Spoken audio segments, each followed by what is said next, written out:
Bienvenue pour la seconde partie d'Ici l'Europe avec notre grand invité pour continuer à commenter cette interminable crise grecque. Nous sommes en compagnie d'un Allemand pour le moins atypique, Guntram Wolf. Bonjour.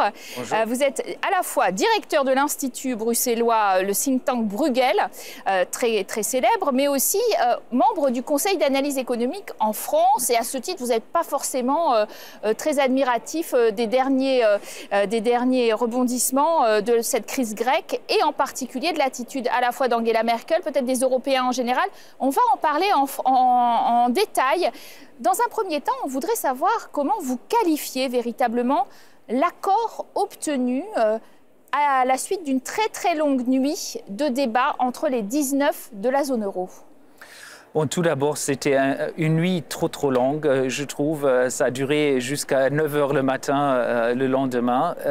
Au moins, on a un accord, ce qui est une bonne chose, car un Grexit, donc la Grèce partant de la zone euro, aurait été quand même une situation très grave en Grèce, car la Grèce n'a aucune crédibilité, donc ça aurait été une situation super grave. Donc, je suis heureux d'avoir un accord qui a évité le exit, mais il faut dire que c'est un accord très dur pour la Grèce et c'est un accord où les chiffres ne sont pas tout à fait clairs et on n'est pas du tout sûr que tout ça va marcher et soit soutenable. Donc... Alors justement, quand vous dites très dur pour la Grèce, les créanciers ont notamment imposé au chef du gouvernement, à son équipe, la mise en place d'un conseil fiscal chargé d'estimer l'impact budgétaire de toutes les mesures qu'il voudrait prendre législativement du côté d'Athènes. Est-ce que ce n'est pas un abandon de souveraineté? Certains parlent même de capitulation d'Alexis Tsipras.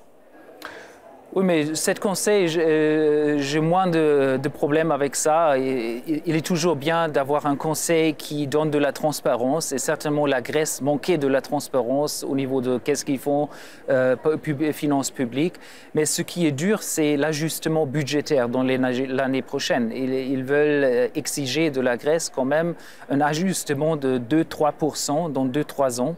Et ça, c'est très grave pour l'économie grecque, pour le chômage, etc. Et c'est ça ce qui est vraiment dur. D'autant que dès mardi, pour vous donner un peu raison, le FMI posait un ultimatum et exigeait finalement qu'on commence à parler d'un allègement de cette dette publique grecque qui était insoutenable selon lui, condition d'ailleurs de sa participation à ce fonds de sauvetage, puisqu'en fait le FMI pourrait amener 16 milliards d'euros dans l'immédiat, peut-être même 10 milliards de plus, et il n'est pas remboursé et il juge la dette insoutenable. Donc, c'est un problème. Écoutez, la première chose qu'il faut dire, c'est que le FMI, c'est la seule institution qui, jusqu'à présent, n'a pas donné un allègement du poids de la dette. C'est-à-dire les Européens ont quand même allégé la dette d'une façon très importante, mais le FMI a refusé de faire ça jusqu'à présent. Donc on voit un peu de décalage entre la rhétorique et ce qu'ils font leur-même.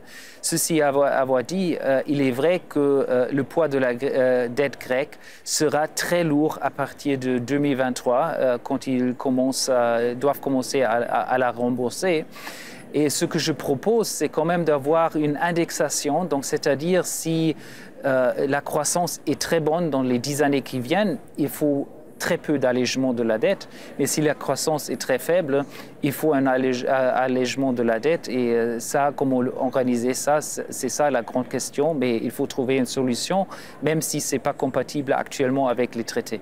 Alors parlons du rôle de chacun et de tous dans cette négociation.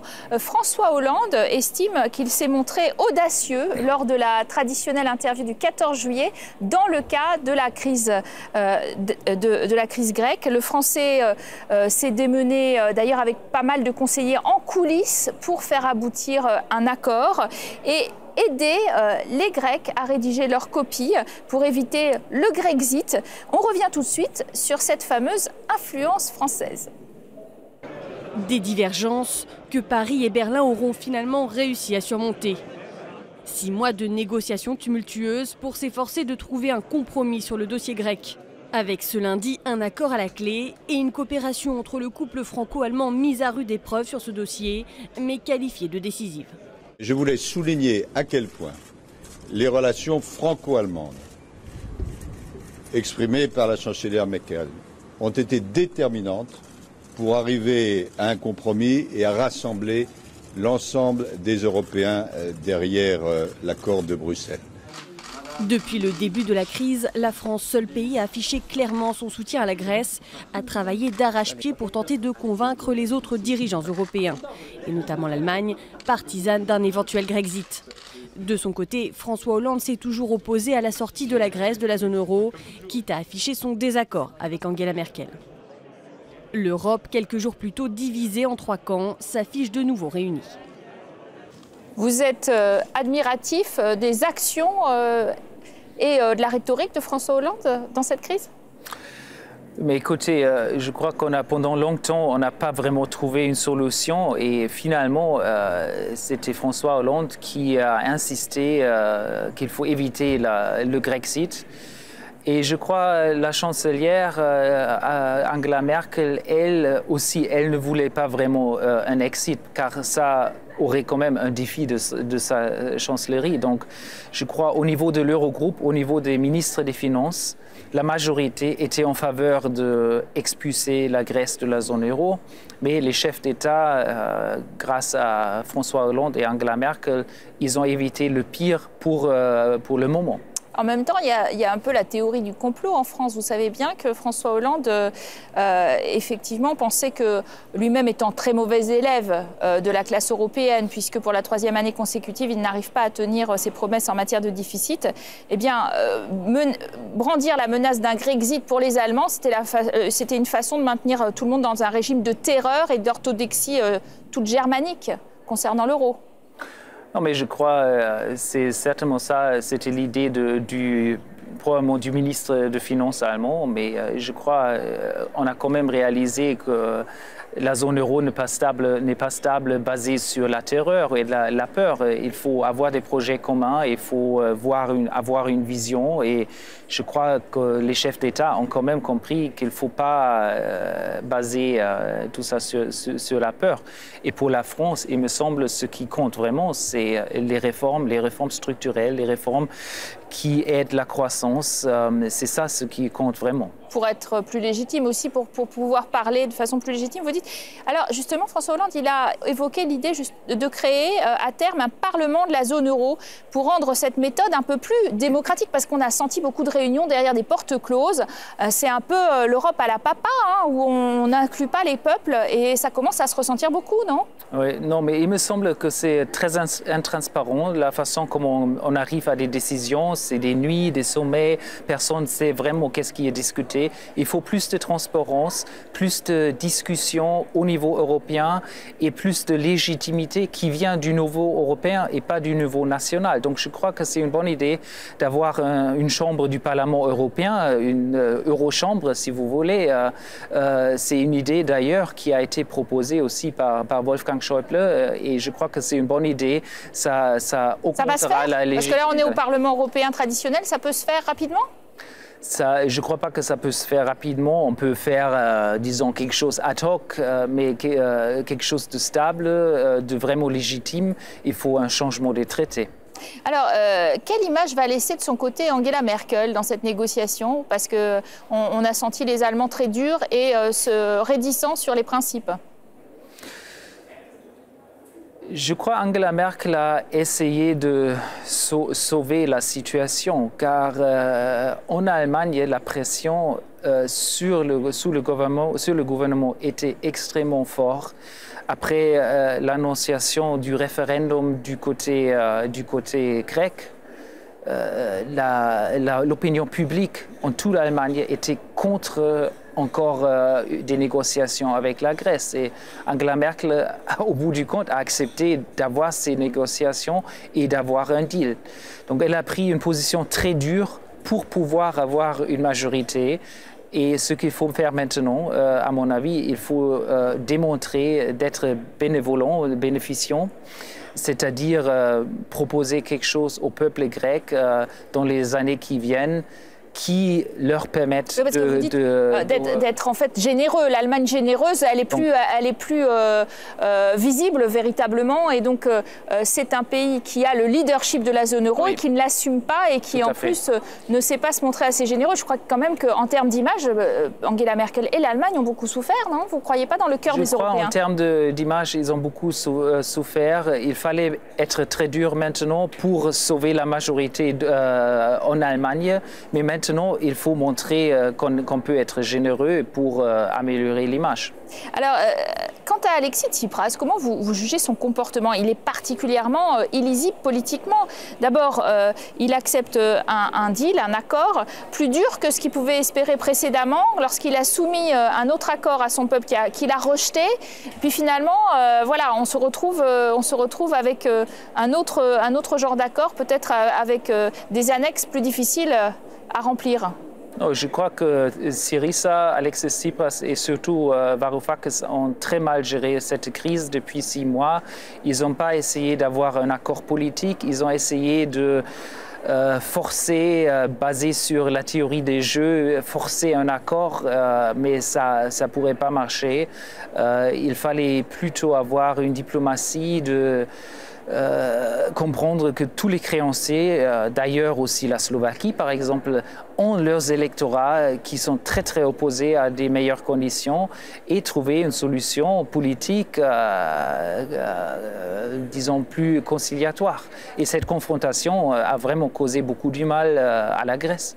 Alors justement, si on revient sur ce à quoi il s'engage aujourd'hui, par exemple, à revenir sur les réembauches. Alors c'est un petit peu compliqué pour lui parce que par exemple, il a rouvert la télévision publique grecque ERT qui avait été fermée brutalement en juin 2013. 2000 employés réembauchés, il ne peut pas la refermer. Symboliquement, c'est compliqué. Symboliquement, pour la télé, c'est très compliqué, mais il est vrai que l'État grec, en 2010, était complètement déséquilibré, avec trop d'employés, les salaires beaucoup trop élevés. Juste pour vous donner un chiffre, les salaires en Grèce, dans le secteur public, ont doublé pendant 2009 à 1999 jusqu'à 2009. Mais en zone euro, ils ont augmenté par 40%. Donc, c'est-à-dire, c'était complètement déséquilibré. Les salaires ont été trop élevés, donc il fallait changer ça. Maintenant, Tsipras a fait une petite correction. Voilà, je crois pour la télé, on peut pas faire grand-chose, mais en général, je crois que c'était bien de réduire le rôle de l'État en Grèce. C'était un grand problème. Alors, réduire le rôle de l'armée aussi, de 500 millions d'euros dans les 2 prochaines années. Alors ça, c'est un petit peu bizarre parce qu'on est un petit peu hypocrite. Nous, les Français et les Allemands, on aime bien qu'on nous achète des armes quand même. Donc, on voudrait que ça porte surtout sur les salaires et sur le volume du personnel. Et puis, les Grecs, ils voudraient l'inverse. Il y a quand même un gros jeu d'hypocrite. On est un peu hypocrite sur cette question, je suis assez d'accord. Et donc, l'armée va... Non, mais là... être réduite à peau de chagrin en Grèce où elle est très, très importante.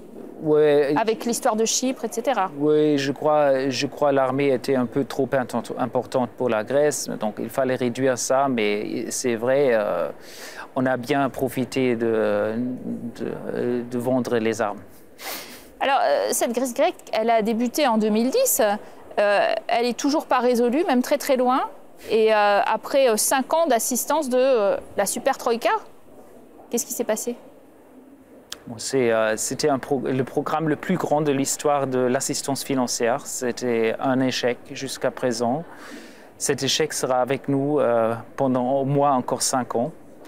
Même s'il y a un Grexit, on aura beaucoup de problèmes et beaucoup plus de problèmes en fait que si la Grèce restait.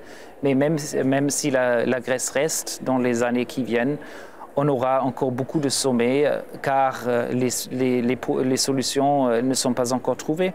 Alors par exemple, la réforme de l'administration fiscale, lever l'impôt et la lutte contre la corruption, depuis 5 ans, c'était soi-disant une priorité de l'Union européenne. On ne sait pas faire de monitoring ? Je crois que c'est très difficile de l'extérieur de faire ça et surtout après 1 ou 2 ans que le programme a commencé, c'est très difficile car la résistance dans le pays devient de plus en plus forte. Donc ce qu'il fallait faire, c'est vraiment avoir toute la conditionnalité pour les réformes structurelles dans la première année. C'est là, donc en 2010-2011. Qu'on n'a pas eu avec... et là, franchement, le FMI n'était pas suffisamment dur. Le FMI a échoué gravement sur cette situation. Il fallait savoir qu'il faut faire des réformes au début du programme, car après 2-3 ans, la résistance est trop importante et finalement, on ne peut pas gérer un pays de l'extérieur, vraiment. Vous nous dites quoi dans 6 mois Donc, dans 6 mois, on aura un nouveau sommet. Peut-être même d'ici là. Sur la Grèce, c'est toujours un problème grec. Vous prédisez que finalement, même avec ce très grand, très large troisième plan, 82 à 86 milliards d'euros, la question grecque va rester sur le devant de l'actualité? Écoutez, les 80 milliards, il faut comprendre que les 80 milliards, la plupart de ces 80 milliards, c'est utilisé pour rembourser le FMI et le BCE. C'est pas pour vraiment aider la Grèce, c'est on change les créanciers, quoi. C'est ça ce qui arrive. Mais le problème fondamental, c'est la croissance, c'est le chômage, c'est la situation fragile du façon politique et c'est évidemment les réformes qu'il faut faire au niveau de l'administration, de taxer les riches. C'est ma plus grande déception avec Alexis Tsipras a été qu'il n'a pas essayé et osé de vraiment taxer les Grecs riches, les riches grecs. L'Église, les armateurs? Ouais, l'Église, je ne sais pas, mais au moins les oligarques, ceux qui ont des comptes en Suisse, en France, en Allemagne, avec des millions et des millions d'euros, il aurait pu les taxer et il ne l'a pas fait. Et ça, c'était une grande déception. Merci à vous d'avoir été notre invité, Guntram Wolf, pour cette semaine effectivement très chargée pour la Grèce. Merci à vous de nous avoir suivis. Vous restez bien sûr sur France 24 pour plus d'informations.